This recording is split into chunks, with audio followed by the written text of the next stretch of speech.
Hello बच्चों, VPSC विद्यापीठ में आप सभी का पुनः स्वागत है और मैं भूपेंद्र कुमार आप सभी के समक्ष पुनः उपयोगी सामग्री को लेकर उपस्थित हूँ जो स्पेशली बिहार से संबंधित है। जैसा कि आपने इस बार के बीपीएससी एग्जाम में देखा, टीचर एग्जाम में देखा या आगे जितने सारे एग्जाम्स हैं उनमें बिहार से रिलेटेड चीज़ को प्रमुखता से पूछे जाते हैं।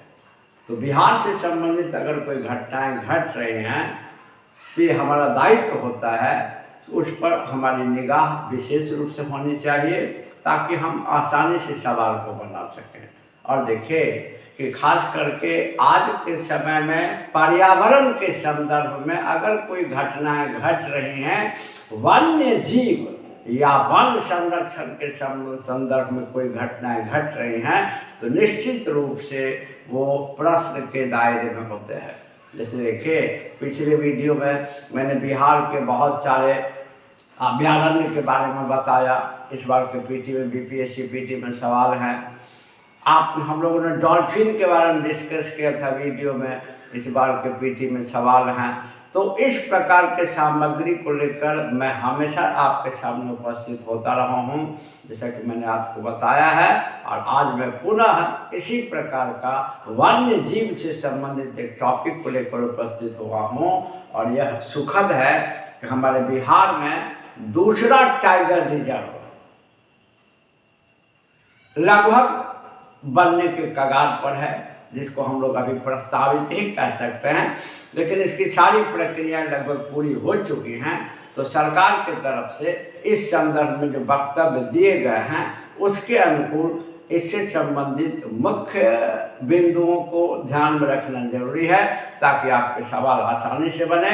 और ध्यान रखें कि अभी तक अपने बिहार में एक ही टाइगर रिजर्व है, दैट इज बिहार में अभी तक एक ही टाइगर रिजर्व है, वाल्मीकि टाइगर रिजर्व वीटीआर। और पिछले वीडियो में हम लोगों ने इसके बारे में डिटेल्स में पढ़ा है। और अब अपने बिहार में दूसरा टाइगर रिजर्व बनने जा रहा है, कैमूर टाइगर रिजर्व। जैसा कि आप देख रहे हैं कि कैमूर वन्य जीव अभयारण्य को राज्य का दूसरा टाइगर रिजर्व बनाने की योजना है। एक्चुअली क्या है कि कैमूर वन्य जीव अभयारण्य पहले से ही है, लेकिन राष्ट्रीय स्तर के बाघ प्राधिकरण के अनुमति के बाद सभी बिंदुओं पर विचार करने के बाद कैमूर वन्य जीव अभयारण्य को अब टाइगर रिजर्व का दर्जा दिया जाएगा। तो निश्चित रूप से यह बिहार के लिए बड़ा ही सुखद है और यह बिहार का दूसरा टाइगर रिजर्व होगा।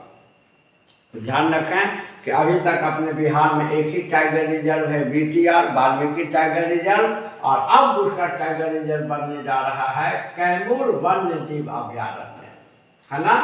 और यह देश का 55वां, अभी तक 54 टाइगर रिजर्व हमारे देश में है और यह देश का 55वां टाइगर रिजर्व होगा। जो ऑब्जेक्टिव जितने भी पॉइंट आपके यहाँ लिखे हुए हैं सभी के सभी बहुत ही महत्वपूर्ण है, क्योंकि क्वेश्चंस को काफ़ी डिटेल्स में पूछे जाते हैं। तो इतना इंफॉर्मेशन आपके पास चाहिए। तो याद रखें कि कैमूर टाइगर रिजर्व अपने भारत का, बिहार का दूसरा और भारत का 55वां टाइगर रिजर्व होगा और बाघों को रहने के लिए 450 वर्ग किलोमीटर का क्षेत्र रिजर्व किया जाएगा, यानी जंगल उपलब्ध होगा। ये जो डिजिटल क्वेश्चंस हैं ये हमेशा याद रखें कि कैमूर वन्य जीव रिजर्व टाइगर रिजर्व बिहार का दूसरा और भारत का 55वां टाइगर रिजर्व होगा और इसमें टाइगर को रहने के लिए, बाघ को रहने के लिए 450 वर्ग किलोमीटर का क्षेत्र उपलब्ध होगा। इसके बाद अगला बिंदु बताता है कि 1050 किलोमीटर में बफर जोन, ये बहुत ही महत्वपूर्ण पॉइंट होता है। बफर जोन का मतलब होता है दो महत्वपूर्ण चीज के बीच का निष्पक्ष क्षेत्र। जैसे बफर स्टेट का नाम सुने होंगे, तो 1500 वर्ग किलोमीटर को बफर जोन बनाया जाएगा। टाइगर को रहने का टोटल एरिया होगा 450 वर्ग किलोमीटर और 1500 वर्ग किलोमीटर में बफर जोन बनाया जाएगा। यह वैसा जोन होता है जहां विजिटर्स को या जहां आने जाने की अनुमति पर्यटकों को या अन्य आम लोगों को आने जाने की अनुमति होती है। एक क्वेश्चन यहाँ भी होता है कि बफर जोन किसे कहते हैं। तो किसी महत्वपूर्ण टाइगर रिजर्व के बगल का वह क्षेत्र जहाँ विजिटर्स को या पर्यटकों को या आम लोगों को आने जाने की छूट होती है उसे बफर जोन कहा जाता है। और याद रखें कि बाद में ये कैमूर टाइगर रिजर्व में 1050 वर्ग किलोमीटर में बफर जोन बनाया जाएगा। और जैसा कि लिखा है कि यह वह क्षेत्र होता है जहां पर्यटकों या लोगों को आने जाने की छूट होती है। अब है कि भाई ये तो कैमूर वन्य जीव अभ्यारण्य हमारे यहाँ पहले से ही है, अब इसको टाइगर रिजर्व देने की बात, टाइगर रिजर्व घोषित करने का प्रस्ताव आया कैसे, इसके पीछे कौन सी घटना है या कौन सी अवधारणा है। तो ध्यान रखें कि कैमूर अभ्यारण्य यूपी, एमपी, उत्तर प्रदेश, मध्य प्रदेश और झारखंड के टाइगर रिजर्व से जुड़ा है। ये हमारे पड़ोसी राज्य हैं और उत्तर प्रदेश, मध्य प्रदेश और झारखंड के टाइगर रिजर्व से यहाँ यह हमारा कैमूर वन्य जीव अभ्यारण्य जुड़ा हुआ है। अतः इन जगहों से यहाँ बाघों का आना जाना लगा रहता है, अर्थात इस क्षेत्र में भी बाघ आते हैं। यूपी, एमपी और झारखंड के जो टाइगर रिजर्व हैं वो हमारे कैमूर वन्य जीव अभ्यारण्य से जुड़े हुए हैं। एक कॉरिडोर है और उस क्षेत्र से बाघ यहाँ आते हैं। अगर इस क्षेत्र को संरक्षित घोषित न किया जाए तो आसानी से बाघ का शिकार किया जा सकता है या बाघ की मौत हो सकती है। तो पर्यावरण के लिए संकट होगा, क्योंकि एक तरफ भारत की सरकार बाघों की वृद्धि पर पूरी तरह से ध्यान दी हुई है। हम सभी जानते हैं कि बाघों की वृद्धि के लिए 1973 से ही प्रोजेक्ट टाइगर हमारे यहाँ चल रहा है। तो चूँकि मध्य प्रदेश, झारखंड और उत्तर प्रदेश के टाइगर रिजर्व से बाघ यहाँ आसानी से आ जाते हैं, इसीलिए इस क्षेत्र को भी टाइगर रिजर्व यानी कैमूर वन्य जीव अभ्यारण्य को भी टाइगर रिजर्व घोषित करने की योजना बनाई गई है। और इसके बारे में उदाहरण है कि कैमूर अभ्यारण्य में पहली बार 2019 में तिलैथुर क्षेत्र में बाघ के पंजे का निशान देखा गया था।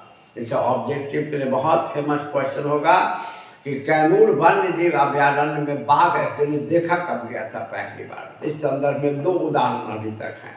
एक बार बाघ के पंजे का निशान देखा गया और दोबारा बाघ का चित्र भी देखा गया कैमरा में। तो पहला उदाहरण है कि 2019 में तिलैथुर क्षेत्र में पहली बार बाघ के पंजे का निशान देखा गया। और दूसरा उदाहरण है इसके 1 साल बाद यानी 2020 में यहाँ पहली बार बाघ को टहलते हुए कैमरे में कैद किया गया। तो बाघ के यहाँ बाघ आते हैं, इसके 2 उदाहरण मिले। पहली बार बाघ के पंजे का निशान मिला 2019 में और तिलैथुर क्षेत्र में, और दूसरी बार 2020 में यहाँ बाघ को टहलते हुए कैमरे में कैद किया गया था। तो ये 2 ऐसे प्रमाण हैं जिससे इस बात का पुष्टिकरण हुआ कि यहाँ इस क्षेत्र में बाघ आते हैं। और यह चूँकि झारखंड, मध्य प्रदेश और उत्तर प्रदेश के अभ्यारण्य से जुड़ा हुआ है तो यहाँ बाघ आते हैं। तो निश्चित रूप से इसको भी संरक्षित क्षेत्र घोषित किया जाना अनिवार्य है। तो इन्हीं दोनों उदाहरणों के आधार पर राष्ट्रीय प्राधिकरण ने ये कैमूर वन्य जीव अभ्यारण्य को टाइगर रिजर्व बनाए जाने की अनुमति दी। सभी प्रक्रियाओं को पूरा किया। और एक बिंदु और याद रखें कि कैमूर अभ्यारण्य से यूपी के सोनभद्र और मिर्जापुर होते हुए मध्य प्रदेश के डुबरी टाइगर रिजर्व तक लगभग 450 वर्ग किलोमीटर लंबा कॉरिडोर है जो एक दूसरे को जोड़ता है, गलियारा है जहाँ से आसानी से बाघ आते जाते हैं।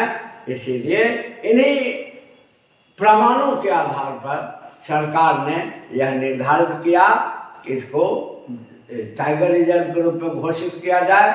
और यह जैसा कि आपने पढ़ा कि यह बिहार का दूसरा टाइगर रिजर्व होगा और भारत का 55वां टाइगर रिजर्व होगा। तो ये हम बिहार वासियों के लिए बड़ा ही गर्व का विषय है। तो इतने सारे बिंदुओं में मेरा विश्वास है कि आपका प्रश्न बन जाएगा। और अगर आपको वीडियो अच्छा लगता हो, कंटेंट अच्छा लगता हो, तो चैनल को ज़रूर से ज़रूर सब्सक्राइब करें। आप इसके महत्व को पिछले एग्ज़ाम में देख चुके हैं, आगे बहुत सारे एग्ज़ाम अभी हमारे पास प्रस्तावित हैं और इन सब में बहुत सारा इस प्रश्न काफ़ी प्रश्न रहते हैं। ये आपके लिए काफ़ी उपयोगी होगा। अतः इस प्रकार का उपयोगी वीडियो आप तक पहुँचे, इसके लिए ज़रूरी है कि आप वीडियो को लाइक और शेयर तो ज़रूर करें और चैनल को सब्सक्राइब भी करें, जैसा कि आप करते रहे हैं। चलिए फिर उपयोगी वीडियो को लेकर के उपस्थित होंगे, तब तक के लिए धन्यवाद।